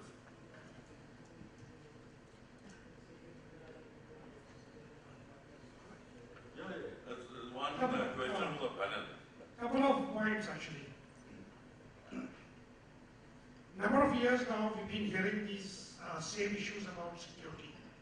First and foremost, one of the major reasons, and I'm also talking with respect to my own 25-26 years experience in IT along with IT security issues in the government of India for that matter. First is we have a very unfair system in place where anybody who reports a threat is the one on whom everybody bounces. And the reason is that we have a lot of policies laid down with no specific methodology to put that policy in place. So instead of shooting the messenger, we need to encourage the messenger so that the reporting of these events becomes more frequent. And the more events that get reported, more effectively can you counter the future attacks on your assets. That's one. Second thing is, there is nothing called a 100% security. Nobody in this world, in any form or in any area whatsoever, can provide you 100% security. So therefore, security is something which is always ever evolving. Whether it's a 0 day or whether it's a new kind of vectors which are being created to attack your systems, there would be something or other new happening. It is putting the mechanisms in place to be able to identify them fast and react to it. Thirdly, security can never be patched on. You have to build security at the time you're planning and the solution that you want. If you plan and build from the day one, then you will have a far more secure solution as otherwise. Number of cases I have seen that people have gone and done, set up a solution for meeting the requirements, and then they have started worrying about security. Well, we have sufficient government organizations in terms of CERT and all in place where you can start looking and thinking about security the day you have a need for a solution. And that will ensure that probably you get a much better and much more secure solution. 100% security, nobody will promise you, nobody can provide you. I'm sure even the various policies of the world cannot say that their own homes are safe from thieves. So let's accept it. There is nothing called 100% security. And it is, you identify new areas, you see things, you evolve, you learn, and you move forward.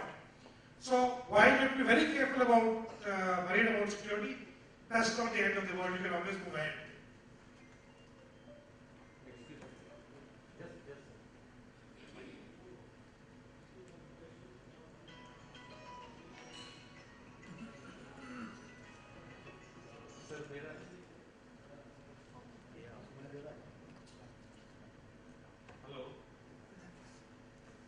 Hello sir, मेरा नाम DK पाठक है। आप बताइए। मैं IT industry से ही हूँ। Day to day हम cyber security से प्रॉब्लम्स को झेल रहे हैं।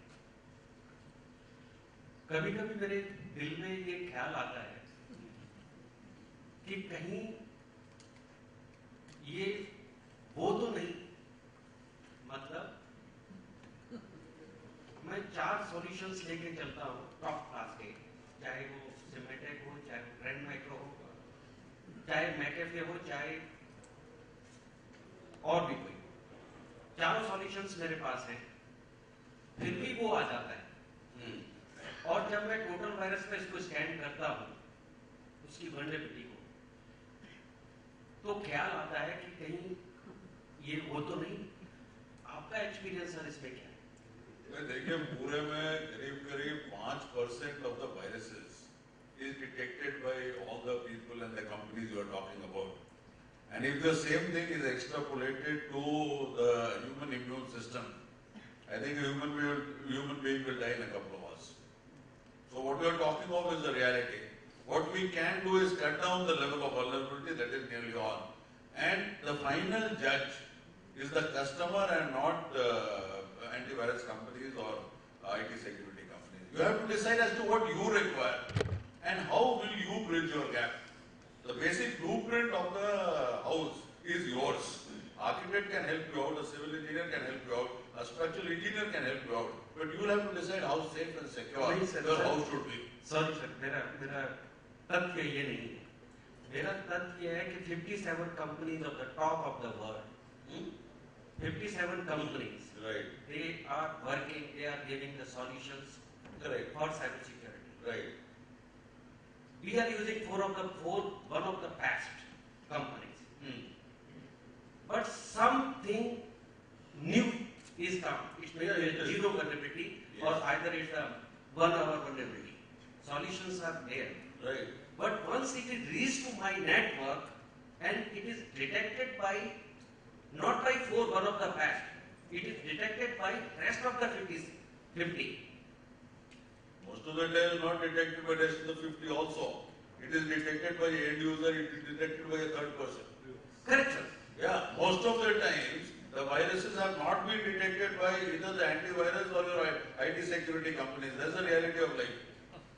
Thank you. Thank you.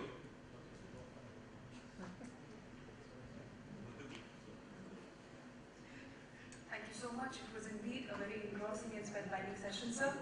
May I request Dr. Ravi Gupta to please come and give the momentous to our esteemed speakers.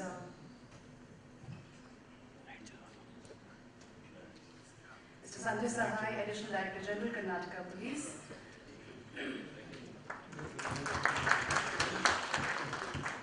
Mr. Rajit Punhani, Joint Secretary, Ministry of Home Affairs, Government of India. Commander Avanish, Dureha, Retired Industry Director, Defense and Public Security, Strategic Industries, SAP India. And Mr. Shayshi, Bhalla, Director, Technology, Sales and Services, India and SAARC, Trend Micro. Would we have a group photograph, please?